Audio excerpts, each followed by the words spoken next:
nggak ada yang lebih juga. Kalau sama keluarganya Mas Ferry sendiri, Mbak Eli masih baik? Ngubungin keluarga Ferry karena jujur saya pernah ngubungin ada masalah sama keluarga Ferry, saya ngubungin lagi berantem, jawaban keluarga Ferry kenapa sih ngubungin pas lagi berantem doang. Sampai sekarang saya nggak pernah ngubungin. Saya hanya titip kemarin Ferry pulang kampung, mamanya sakit, saya hanya titip rezeki sedikit untuk orang tuanya.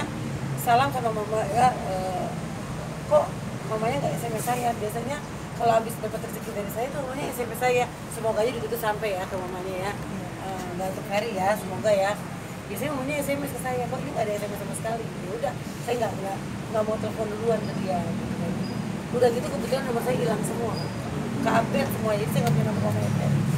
Oh, dalam cerai ini ada mungkin gitu yang nggak ada lah, saya nggak mau nutup apanya, kesian orang juga makan aja nggak bisa, masih mau nutup apa, tambah stres. Jadi saya mau nutup apa, enggak, saya kan belum punya anak juga, saya belum punya anak, Ferry nggak ada kerjaan, yang sulit apa namanya, enggak lah, nggak ada, saya nggak mau kayak artis lain, harus kita kan punya anak dari Ferry, itu anak dari Ari dari suami saya, jadi saya wajib sama anak saya sendiri, bukan dari Ferry. Ya buat Ferry saya mau minta maaf aja karena nggak bisa jadi istri yang baik, gitu. Gak dia jadi istri yang selama ini istri soleha, yang baik, yang dia jadi jantan.